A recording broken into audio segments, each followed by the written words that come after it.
yang bermanfaat untuk kita. Seperti itu ya berarti. Ya enggak.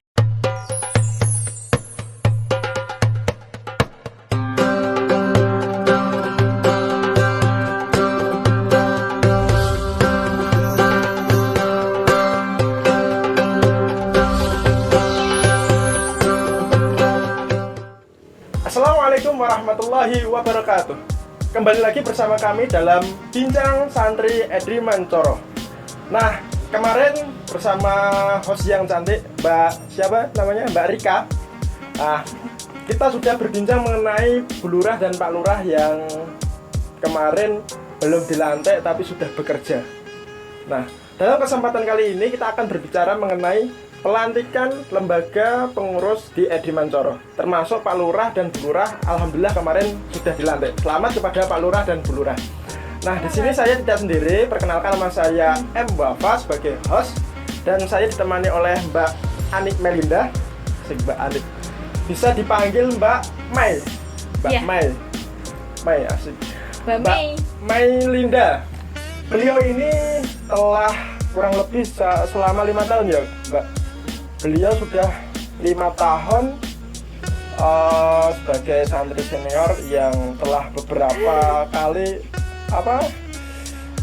masuk dalam kepengurusan lembaga di Pondok Pesantren Edri Mancoro ini. Beliau pernah menjabat sebagai anggota PRES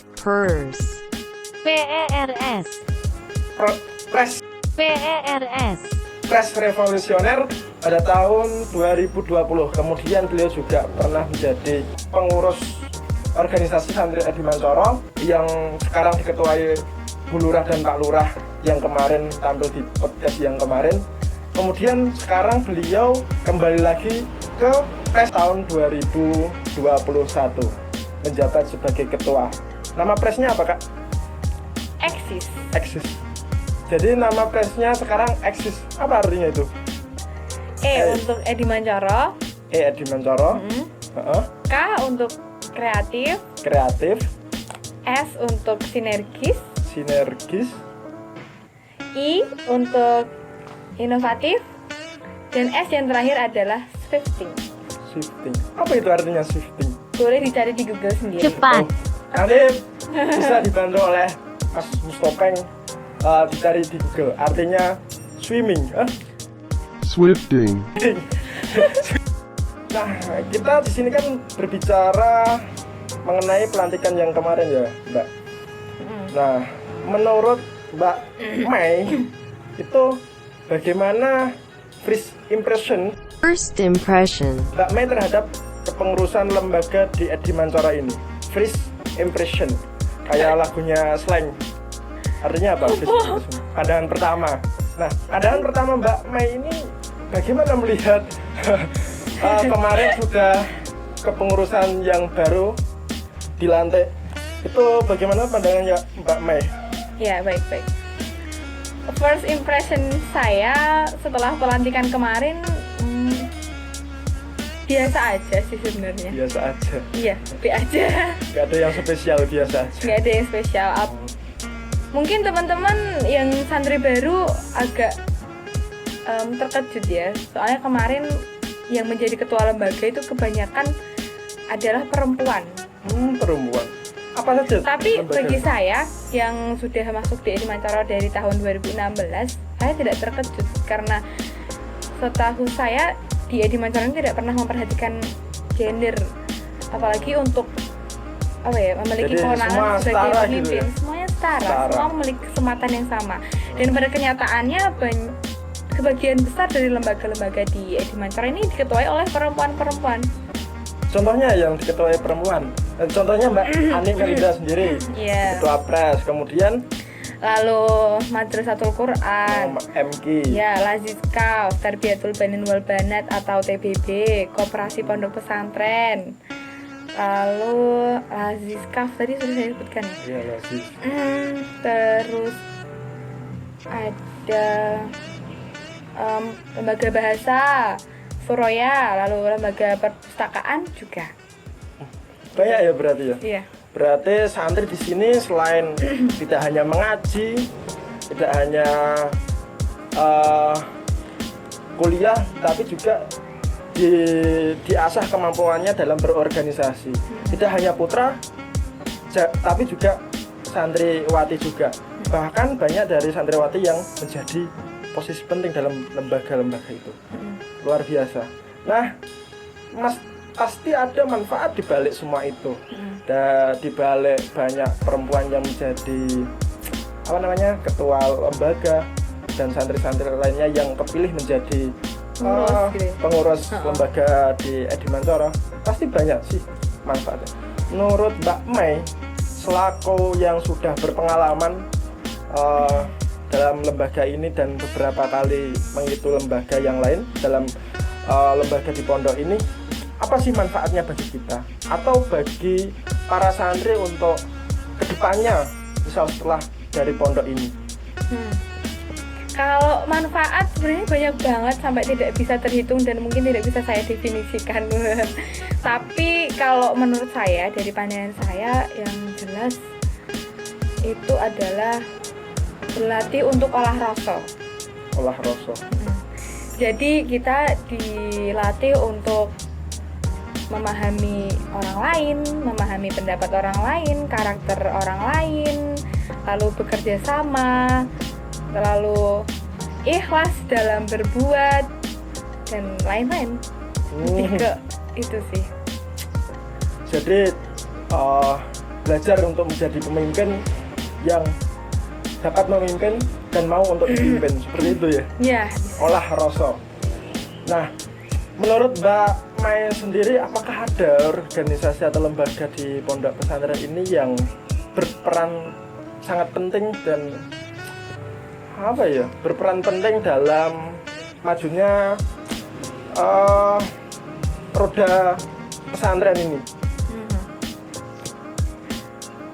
Yang berperan penting apa ya? Kalau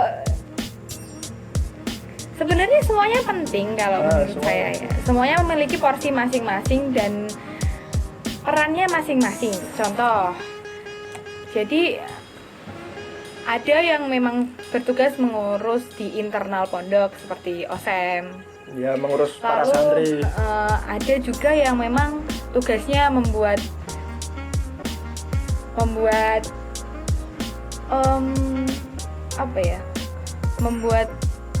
ini loh.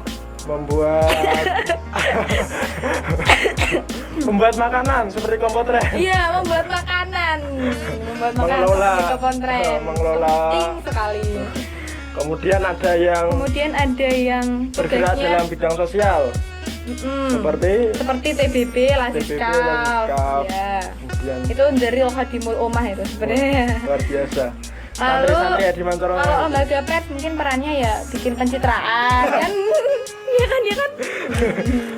Ya, ada betulnya sih. Jadi berarti semua lembaga itu ya penting ya berarti. Ya, semuanya memiliki porsi masing-masing dan saling melengkapi. Ya. Jadi semuanya setara, saling melengkapi. Jadinya dalam memajukan roda pesantren ini harus ada yang mengurusi kajian seperti KDI. Harus ada yang mengurusi masalah perut seperti kopotren. Iya. Terus ada yang mengurusi pencitraan seperti pres. Bukan pencitraan sih. Lebih ke- Kita itu lebih seperti di era sekarang, dakwah itu tidak hanya di pesantren-pesantren itu tidak hanya secara klasikal kayak zaman dahulu. Kita pres di sini menyampaikan dakwah secara digitalisasi. Jadi kalau menyampaikan secara manual kan paling berapa orang. Kalau kita diupload di YouTube kan bisa sampai ribuan sampai jutaan orang yang melihat. Benar. Itu salah satu peran dari pres. Ya, betul sekali. Dalam organisasi pres Edi Mantoro seperti itu ya, Kak. Nah, menurut Mbak Mai sendiri, pastinya setiap sebuah organisasi kan tidak selalu melulu berjalan secara mulus. Kadang ada hambatan-hambatan atau penghalang. Bahkan kalau saya pikir selain jadi santri, kemudian ada yang jadi mahasiswa, ada juga yang mengikuti organisasi di luar pesantren, ada juga yang mengikuti di kampus. Nah, itu menurut saya ada salah satu hambatan itu mengenai waktu. Nah, untuk Mbak Mei sendiri bagaimana ini? Cara tips agar bisa membagi waktu di antara kegiatan-kegiatan yang ada, bisa membagi waktu untuk lembaga, bisa untuk mengaji dan lain sebagainya, itu bagaimana caranya? Sebenarnya ini kayaknya agak kurang tepat ya kalau ditanyakan ke saya, soalnya saya juga masih belajar membagi waktu itu. Berdasarkan pengalaman saya sendiri, saya dulu aktif di UKM, aktif di organisasi internal kampus, juga kebetulan juga aktif di organisasi pondok. Ya sebisa mungkin kita tetap membagi waktu dengan sebaik mungkin dan menentukan prioritas. Jadi ketika memang benar-benar dibutuhkan atau peran kita penting sekali di pondok, ya kita harus mendedikasikan diri sebaik mungkin di pondok kayak gitu. Tapi kan namanya juga manusia, kita akan memiliki hak untuk berkembang dimanapun, termasuk di kampus seperti itu. Jadi ya pintar-pintar kita membagi waktu dan menentukan prioritas seperti itu. Tapi ya tetap ada konsekuensinya dan tantangannya. Ya pasti itu. Jadi itu perlu dicatat teman-teman. Kita salah satu tips dari Mbak Ani tadi yaitu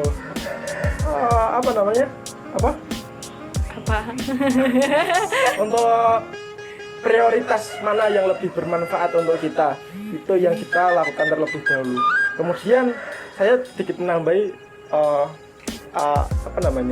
untuk sebagai gambaran agar tips bisa menjaga membagi waktu itu, kita bagi waktu itu menjadi beberapa bagian. Ada waktu untuk istirahat.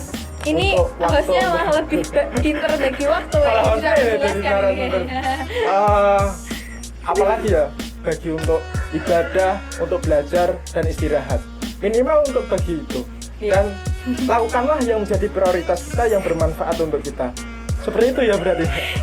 Ya nggak harus bermanfaat untuk kita, bermanfaat untuk umat. Lain. Ya bermanfaat untuk umat, bermanfaat untuk semuanya gitu.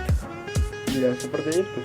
Terakhir nih Kak, apa harapan dan pesan untuk kepengurusan lembaga Edi Mantoro ini yang baru? Harapan ya, harapannya pasti semoga kepengurusan yang baru ini bisa lebih baik dari kepengurusan yang sebelumnya, bisa melanjutkan apa-apa yang telah diwariskan dari sebelumnya, terutama yang baik-baik, bisa memperbaiki yang kurang baik, seperti itu aja sih. Terus untuk pesannya gini, tidak semua orang diberikan kesempatan untuk berbuat hal besar, tapi semua orang memiliki kesempatan untuk melakukan kebaikan-kebaikan kecil. Salah satunya melalui lembaga di Pondok Edi Mantoro ini. Nah, udah itu aja. Nah, untuk tema pada hari ini kita cukupkan sekian. Intinya saya menangkap beberapa poin di sini. Intinya semangat untuk kalian yang terpilih menjadi pengurus lembaga di Edi Mantoro. Manfaatkanlah dengan baik, gali potensi yang ada pada diri Anda dan lakukanlah yang terbaik. Jangan lupa bismillah.